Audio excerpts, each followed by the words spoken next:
ஐயப்பன் தர்மசாஸ்தா. ஐயப்பன் ஒரு பிரபலமான இந்து கடவுள். இவர் இந்தியாவின் பல பகுதிகளிலும் குறிப்பாக தென்னிந்தியாவிலும் வழிபடப்படுகிறார். சிவனுக்கோ விஷ்ணுவின் பெண் வடிவமான மோகினிக்கும் மகனாக ஐயப்பன் கருதப்படுகிறார்.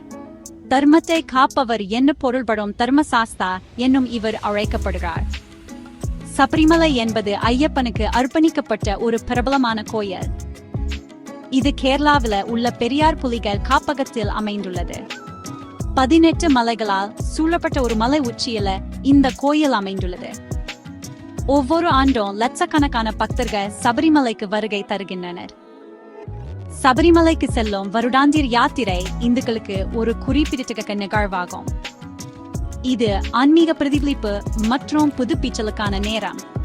ஐயப்பன் அவர்களுக்கு ஆரோக்கியம், செல்வம் மற்றும் மகிழ்ச்சியை அருள்வார் என யாத்ரீகர்கள் நம்புகிறார்கள். புனித மலைகளின் அழைப்பு. சபரிமலை யாத்திரை என்பது நம்பிக்கை மற்றும் பக்தியின் பயணம். இது உடல் மற்றும் மன தாங்குதிறனின் சோதனை. ஐயப்பனின் ஆசீர்வாதங்களை பெற யாத்ரீகர்கள் இந்த கடினமான பயணத்தை மேற்கொள்கிறார்கள். மனதையும் ஆன்மாவையும் சித்திரிக்கும் திறன யாத்திரையின் முக்கியத்துவம் உள்ளது. இந்த பயணத்தை மேற்கொள்வதன் மூலம் ஒருவர் ஆன்மீக ஞானத்தை அடைய முடியும் என்று நம்பப்படுகிறது. நம்பிக்கை, விடாமுயற்சி மற்றும் தெய்வத்துக்கு அடிபணிவதன் முக்கியத்துவத்தை யாத்திரை நினைவூட்டுது. சபரிமலைக்கு செல்லும் பயணம் வெறும் இலக்கு அடைவது மட்டுமல்ல, வழியில் யாத்ரீகருக்குள் ஏற்படும் மாற்றம் பற்றியது. அது ஒருவரின் ஈகோவை துறந்து ஒரு உயர்ந்த சக்திக்கு அடிபணிவது பற்றியது. நேர்த்திக்கடன் மற்றும் பயணம். 41 நாள் கடுமையான விரதத்தை அனுசரித்த பின்னர் சபரிமலை யாத்திரை மேற்கொள்ளப்படுது. இந்த கடுமையான காலம் மண்ட காலம் என அழைக்கப்படுகிறது. இந்த நேரத்தில் யாத்ரீகர்கள் ஒழுக்கமான வாழ்க்கை முறையை பின்பற்றுறாங்க. இறைச்சி, மது மற்றும் உடல் சுகங்களை துறப்பது ஓட்பர். துறவு மற்றும் சரணடைதலை குறிக்கும் வகையில யாத்ரீக கருப்பு அல்லது நீல நிற ஆடைகளை அணிவாங்க. அவர்கள் தலையில ஒரு இருமுடியை சுமந்து சென்றார்கள். இந்த புனித பையில ஐயப்பனுக்குரிய பிரசாதங்கள் உள்ளன. அடர்ந்த காடுகள் வழியாகவும் செங்குத்தான மலைகளை ஏறுவதையும் உள்ளடக்கிய சபரிமலை பயணம் கடினமானது. யாத்ரீகர்கள் பயணம் முழுவதும் பிரார்த்தனைகளை சொல்லி பக்தி பாடல்களை பாடுகிறார்கள். அவர்கள் ஒருவருக்கொருவர் உதவி செய்து நல்லறவை பகிர்ந்து கொள்கிறார்கள். இந்த பயணம் உடல் தாங்குதலின் சோதனை.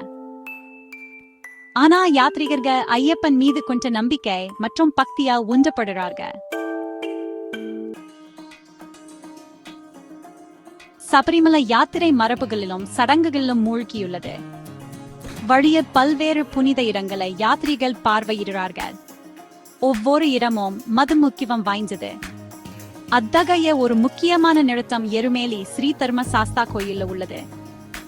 எருமேலிய யாத்ரீகர்கள் பெற்றத்தள்ள சடங்கை செய்கிறாங்க. இது ஒரு மயக்க நிலையில் நடமாடுவதை உள்ளடக்கியது. இது தீமைக்கு எதிரான நன்மையின் வெற்றியை குறிக்குது. மற்றொரு முக்கியமான சடங்கு நெய் அபிஷேகம். யாத்ரீகர்கள் தெய்வத்துக்கு நெய், சுத்திகரிக்கப்பட்ட வெண்ணெய் பிரசாதத்தை அபிஷேகம் செய்கிறாங்க. சபரிமலை யாத்திரை என்பது பண்டைய மரபுகள் மற்றும் நவீன நடைமுறைகளின் தனித்துவமான கலவையாகும். இது நம்பிக்கை மற்றும் பக்தியின் நீடித்த சக்திக்கு ஒரு சான்றாகும். சபரிமலை யாத்திரை கருவறையில ஐயப்பனின் தரிசனத்தில உச்சக்கத்தை அடைகிறது. இந்த தருணம் ஆழ்ந்த ஆன்மீக அனுபவம் என்று கூறப்படுகிறது. இது அமைதி மற்றும் நிறைவின் உணவை தருகிறது.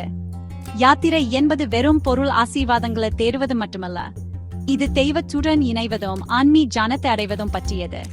இது மனதையும் ஆன்மாவையும் சுத்திரிப்பது பற்றியது. இந்த அனுபவம் யாத்ரீகர்கள் மீது நீடித்த தாக்கத்தை ஏற்படுத்தியது. சபரிமலை யாத்திரை மறக்க முடியாத அனுபவம். இது நம்பிக்கையை வலுப்படுத்துது, கலாச்சார புரிதலை மேம்படுத்துகிறது மற்றும் மக்களை ஒன்றிணைக்கிறது. இது முடிந்த பிறகு நீண்ட காலம் யாத்ரீகருடன் இருக்கும் ஒரு பயணம்.